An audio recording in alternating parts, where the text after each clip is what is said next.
Satisfação estar aqui com os irmãos pela primeira vez, a convite do pastor Fabiano. Tudo bem, irmã? Tudo bem? Deus abençoe. Cadê o Lucas? Irmã. Tudo bem, irmão? Pai do Senhor. Glória a Deus. É uma alegria estar aqui com os irmãos, atendendo o convite do pastor, da igreja. Deu certo dessa vez, né, pastor? A gente já tinha marcado algumas vezes, não tinha dado certo, mas graças a Deus que aprovou o Senhor para que hoje estivéssemos aqui. Meus irmãos, eu queria ler um trecho da palavra do Senhor com os irmãos. No livro de Atos dos Apóstolos, capítulo de número 11. Atos, capítulo de número 11, a partir do versículo 19.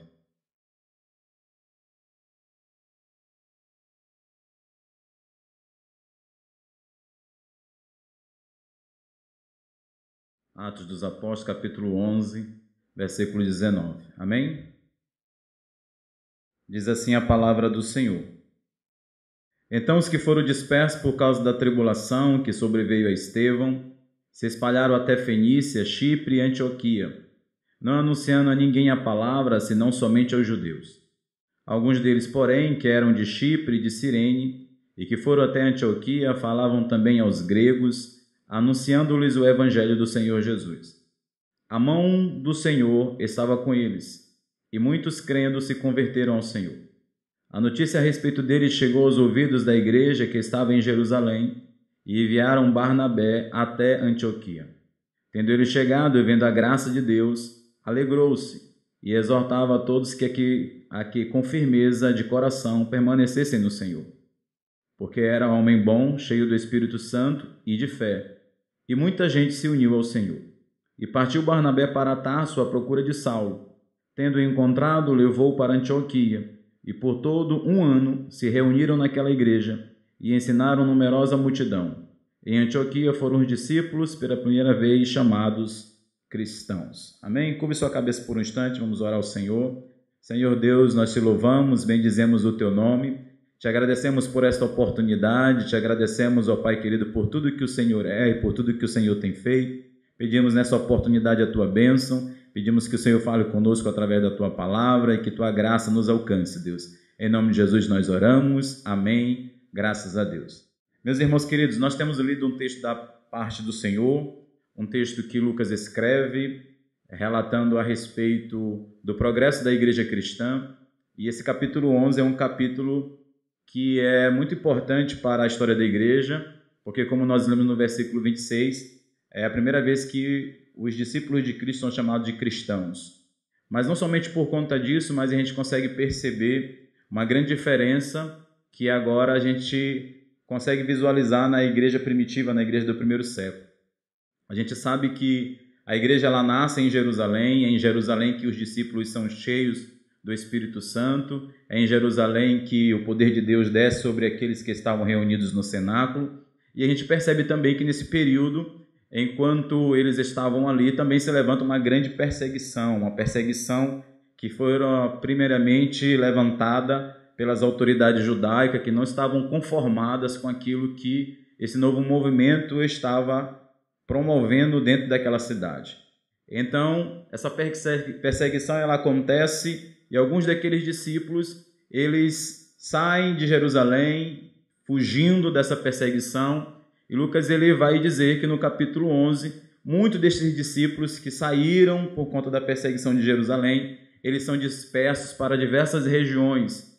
E quando eles saem fugindo de Jerusalém, eles então vão a regiões distantes, regiões que tinham não somente judeus, mas também que tinham gentios. A gente observa no capítulo 10, por exemplo, de Atos dos Apóstolos, que a primeira vez que a gente observa a conversão de um gentil é Cornélio, na casa de Cornélio, sua família e todos os seus amigos que ali recebem uma palavra da parte do apóstolo Pedro. Eles então recebem esta palavra, mas apesar de que Pedro é chamado na igreja de Jerusalém para relatar a respeito da conversão dos gentios, não havia até então um acordo da igreja para que se pregasse o evangelho também aos gentios.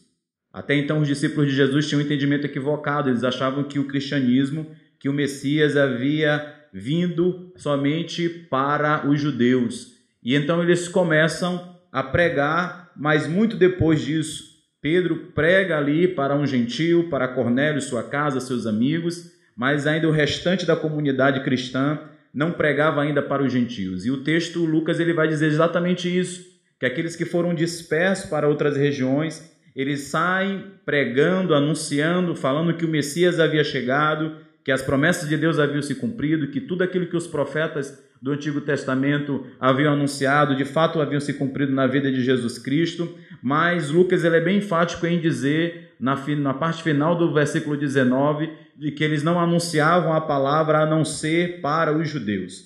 Eles continuavam pregando somente para aqueles que eram judeus. Mas o versículo 20 diz que alguns deles, porém, é interessante que Lucas ele utiliza essa expressão que é traduzida para nós por porém, alguns deles. Alguns daqueles discípulos entenderam que a promessa não era somente para os judeus. Alguns daqueles discípulos entenderam que havia a graça de Deus reservada para toda a humanidade. Alguns daqueles discípulos entenderam que Deus queria salvar não somente uma parte do povo, mas Deus queria salvar toda a humanidade. E então eles começam a anunciar também a sua palavra, a palavra do Senhor, para aqueles que eram gentios, para aqueles que não eram descendentes de Abraão, de Isaac, de Jacó. Eles falavam também aos gregos, diz assim o versículo 20. E eles dizem que aqueles que eram da região de Chipre e de Cirene, eles vão até uma cidade chamada Antioquia. E quando eles chegam lá, eles começam a pregar também aos gregos. E é interessante que as pessoas aceitam o evangelho de Jesus, eles recebem a palavra de Deus. E a Bíblia vai dizer, o versículo 21, de uma forma muito linda, muito clara, o versículo 21 vai dizer que a mão do Senhor estava com eles, e muitos crendo se converteram no Senhor. É interessante que quando a gente olha nas Escrituras, que toda vez que o povo de Deus se levanta para anunciar, Deus ele se encarrega de fazer a sua parte. É Deus quem convence o homem do pecado, da justiça e do juízo. É Deus quem traz a palavra de arrependimento ao coração do homem. Mas é necessário que nós, como igreja do Senhor, façamos a nossa parte de anunciar, de pregar, de falar de Cristo. E isso exatamente acontece ali em Antioquia. Eles começaram a pregar a palavra de Deus e a mão do Senhor estava com aqueles que estavam pregando. A mão de Deus estava sobre eles. Então muitas pessoas que ouviram a palavra de Deus creram em Jesus Cristo, creram na palavra que vinha da parte daqueles homens, creram no Evangelho, nas boas notícias, e diz que eles creram, se converteram. Creram e se converteram, mudaram de vida, mudaram de atitude. Nasce então uma igreja em Antioquia. Agora a igreja não estava somente em Jerusalém, a igreja não estava somente agora em Samaria, mas a igreja também agora estava em Antioquia, em um território distante de Jerusalém. A igreja do Senhor ela começa a se espalhar e a mão do Senhor estava sobre eles. A mão do Senhor, potente mão que abençoa, que guarda, que protege, que livra, estava sobre aquele povo e a notícia se espalhou por toda a região. A notícia que o evangelho havia chegado em Antioquia se espalhou por todos os lados, até o ponto de chegar na igreja mãe. Chegou em Jerusalém de que um avivamento estava acontecendo em Antioquia. Chegou a notícia em Jerusalém que Jesus estava salvando também gregos. Chegou em Jerusalém a notícia que Jesus estava salvando os gentios. E então a igreja de Jerusalém, ao saber disso, enviam para lá, para Antioquia, Barnabé. Barnabé vai com a função de supervisor. Ele vai entender o que estava acontecendo em Antioquia, ele vai olhar de perto aquilo que estava acontecendo naquela cidade.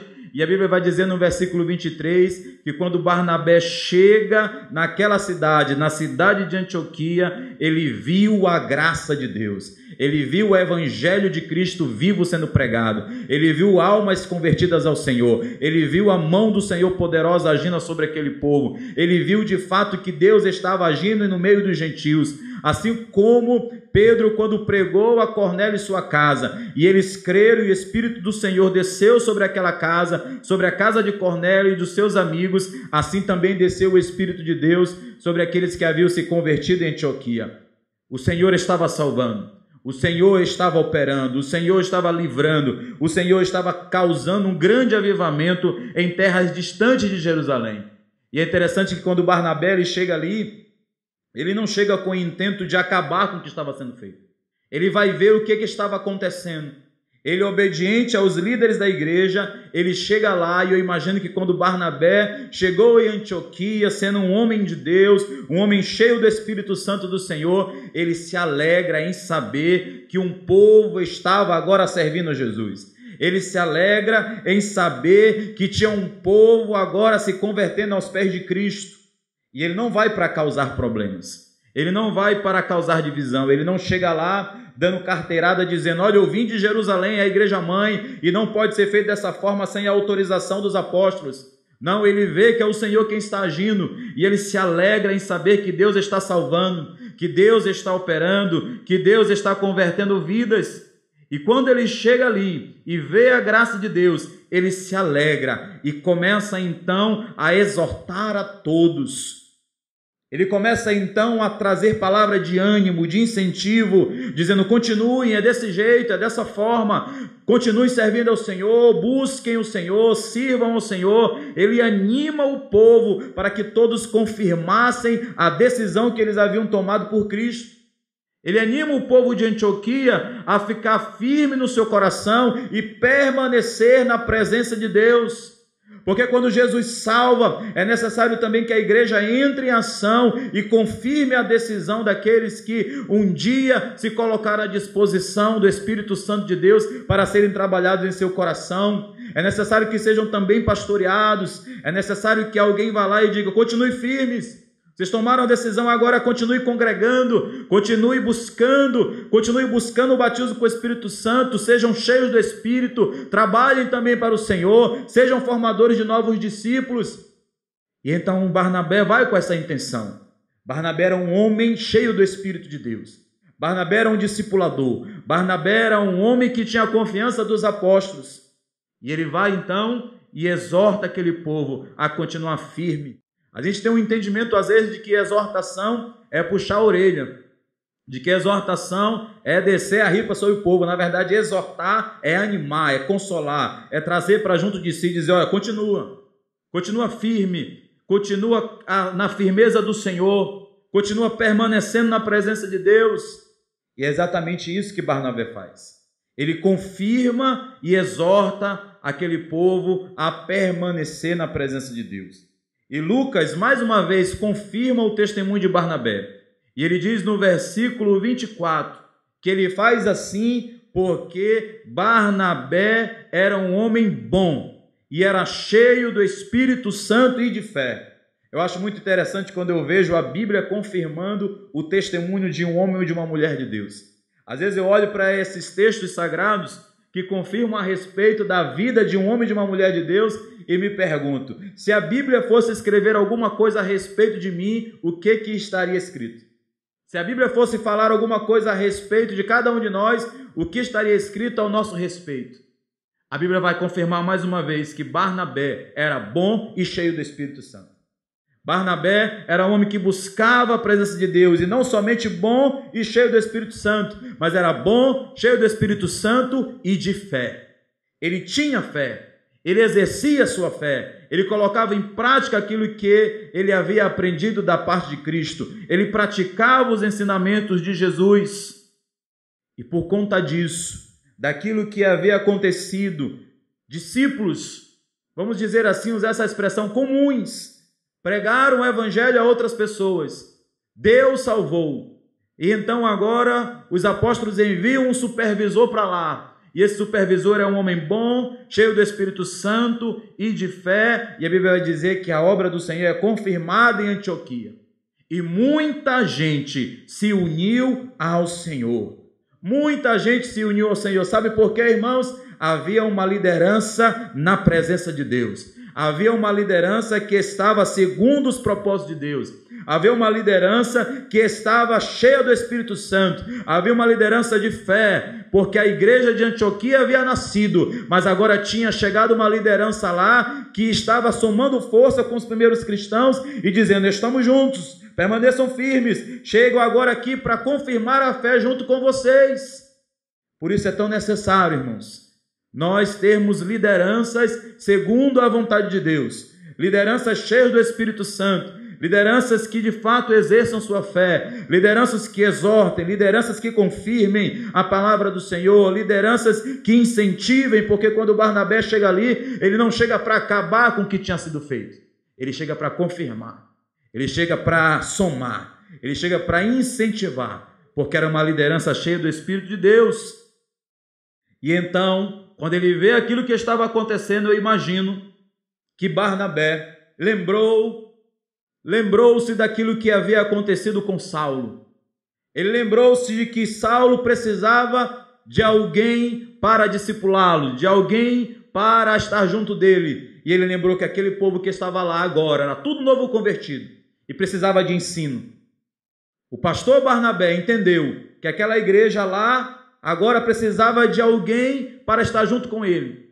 E então o versículo 25 diz que Barnabé vai para Tarso.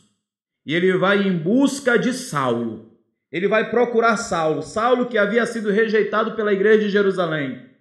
Não por menos. Saulo era perseguidor da igreja. Saulo era terrorista. Saulo, quando via um cristão, queria matar. Jesus salva ele a caminho de Damasco porque ele tinha ido com o intento de matar cristãos, de prender cristãos.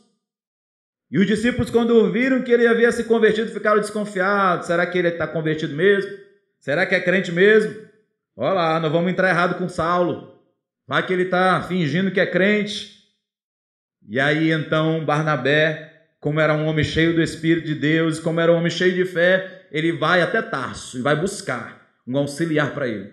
Ele vai buscar um homem que vai ajudá-lo a ensinar aquele povo. E ele vai lá e busca a Saulo. E o versículo 26 diz que ele encontra. E tendo encontrado, levou-o para Antioquia. Ele vai a Tarso, procura a Saulo e depois leva a Saulo para Antioquia, a cidade que estava agitada com o avivamento do Senhor.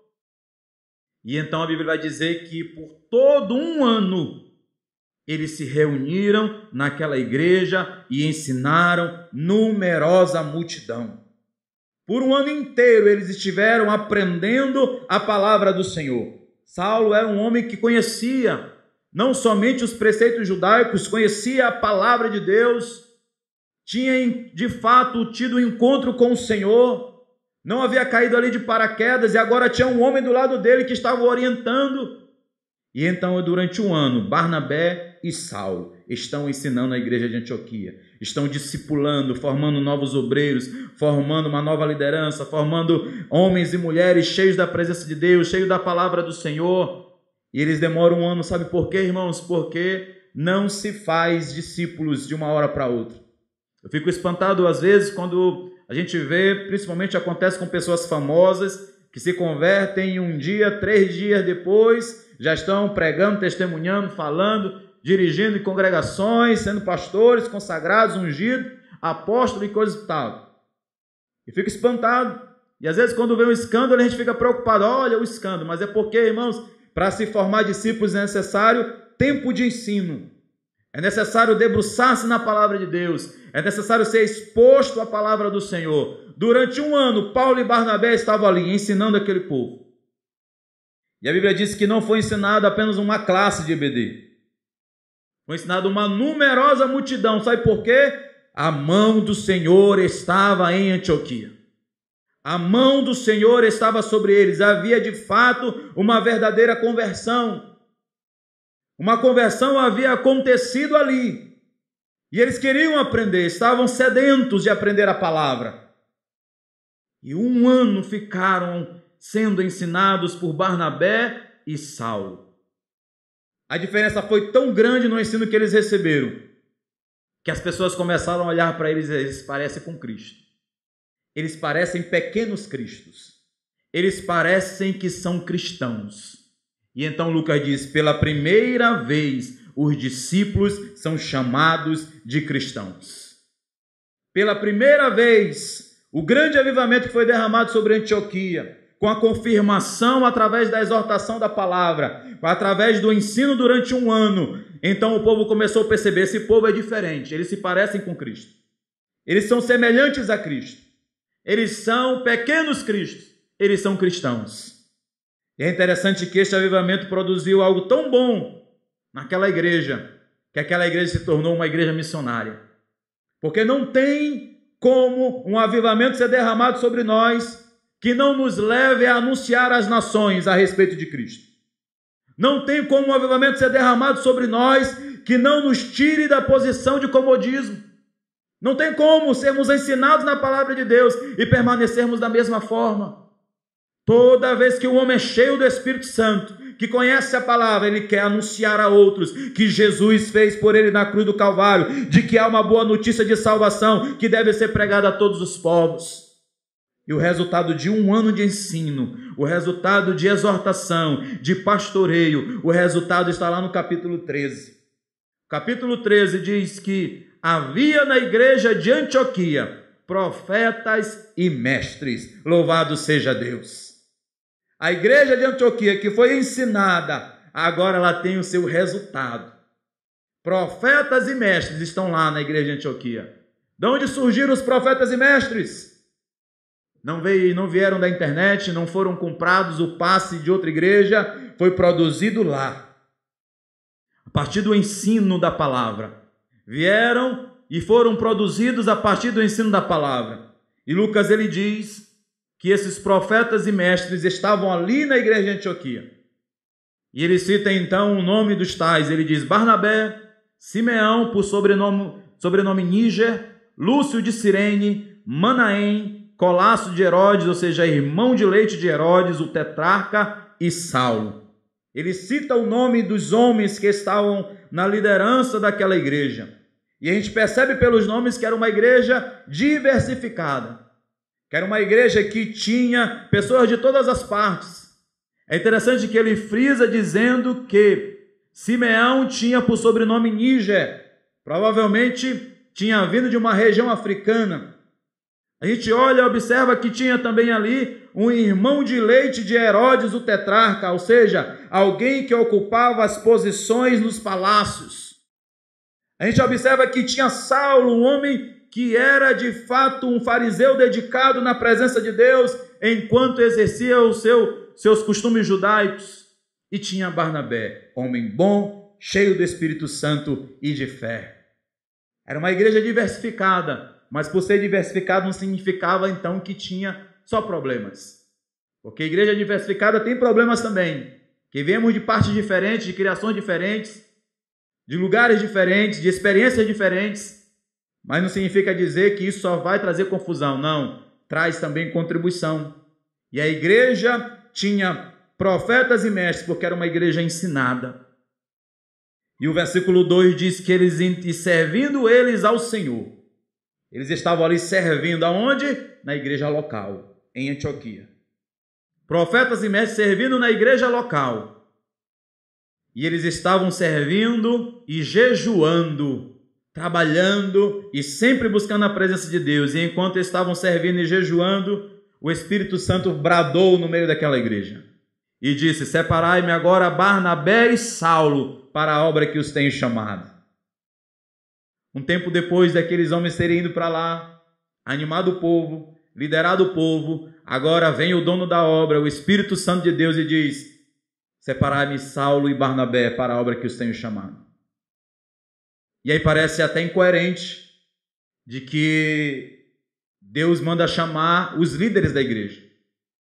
Mas eu aprendo com isso aqui, queridos, que Deus ele sempre separa o melhor para missões. Deus ele sempre separa o melhor para anunciar o evangelho.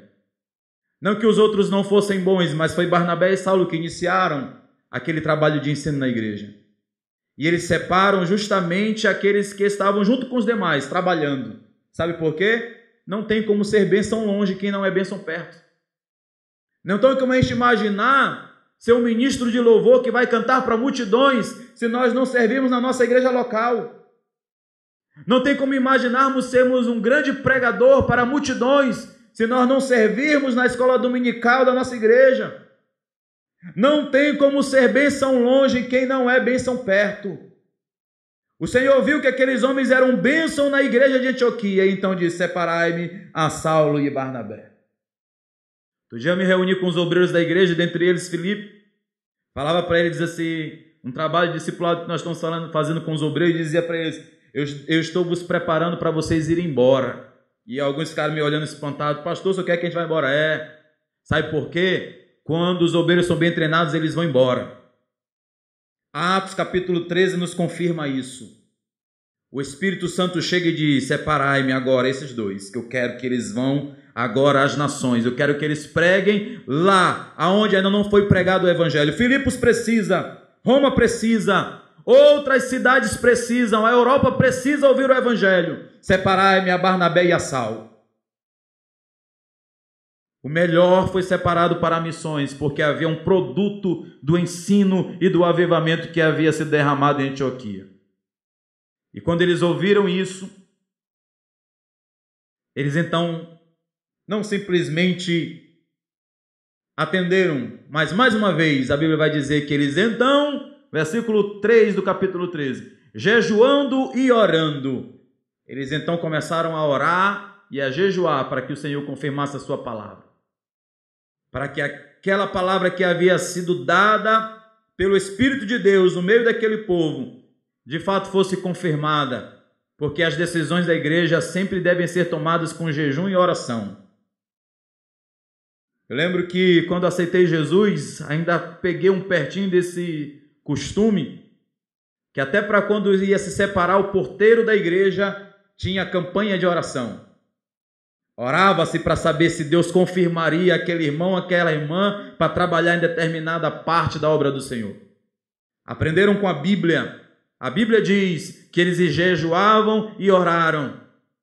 Jejuaram e oraram para que o Senhor confirmasse a sua palavra. E o Senhor confirmando, a Bíblia vai dizer que impondo sobre ele as mãos, os despediram. Eu acredito que a igreja de Antioquia não se despediu de uma forma fácil de Saulo e de Barnabé. Houve tristeza, houve choro, houve quem reclamasse, houve quem dissesse: não, manda outro. Mas o Espírito Santo, que é o dono da igreja, é o Espírito Santo quem manda na igreja, é ele quem determina o que deve ser feito. E ele diz: eu quero, são esses dois aí, Saulo e Barnabé, eu quero os dois. E eles então puseram as mãos sobre os dois e os despediram. E essa imposição de mãos, às vezes é desprezada no contexto que a gente vive, mas a imposição de mãos ela tem uma importância muito grande, principalmente naquele período, porque quando um exército saía, o exército romano saía para a batalha, a cidade, juntamente com as autoridades, impunham as mãos sobre o exército, dizendo: vocês podem ir porque nós estaremos aqui. Vocês estão indo porque vocês são os nossos representantes. Vocês estão indo, nós estaremos desse lado aqui, segurando a corda, mandando os mantimentos, cuidando de suas esposas e de seus filhos, para que vocês possam lutar por nós.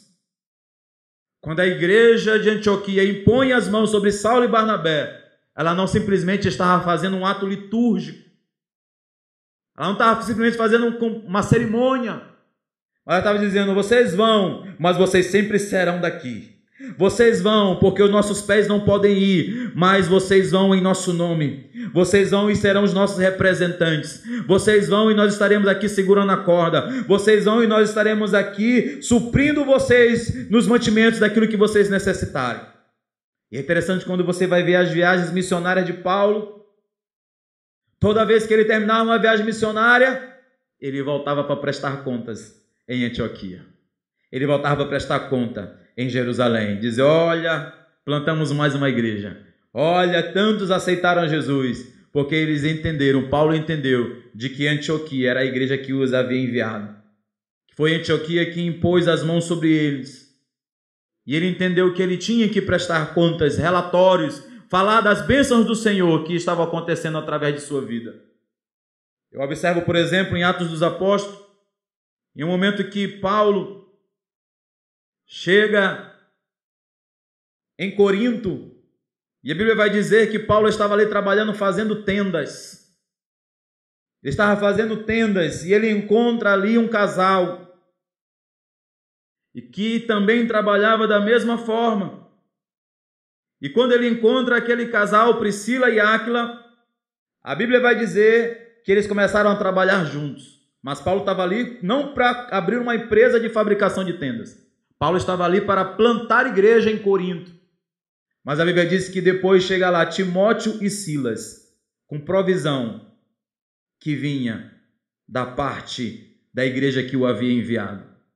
E então ele passa a se dedicar inteiramente na pregação da palavra de Deus, porque a igreja que havia colocado as mãos sobre ele entendeu que deveria participar do seu sustento e envia o sustento a ele para que ele pudesse então se dedicar inteiramente na pregação do evangelho. Paulo então planta uma igreja forte em Corinto, que depois nós vamos conhecê-la como uma igreja problemática, mas também que era uma igreja cheia dos dons espirituais. Que era uma igreja viva, que era uma igreja que abalou uma região cosmopolita naquela época. Sabe por quê, irmãos? Porque havia ensino e havia um obreiro dedicado, porque outra igreja o havia enviado e havia mantido ele durante esse período de trabalho missionário. Portanto, meus irmãos, nós precisamos aprender com as Escrituras e entender que o Espírito Santo ainda manda na sua igreja. Entender que nós precisamos ainda ensinar o povo de Deus. Precisamos entender que ainda precisamos anunciar a palavra do Senhor, para que grandes avivamentos aconteçam, para que cidades sejam semelhantes a Antioquia e recebam a palavra de Deus, e que de fato nós sejamos como aquela igreja, uma igreja que recebe a palavra e uma igreja que, entendendo a palavra, também se torna uma igreja missionária e envia obreiros para fazer a obra do Senhor até os confins da terra. Que sejamos de fato, segundo a palavra de Deus, e nós possamos cumprir aquilo que o Senhor tem nos mandado, e então façamos tudo para a glória do Senhor. Amém? Glória a Deus. Que Deus os abençoe, em nome de Jesus Cristo. Amém.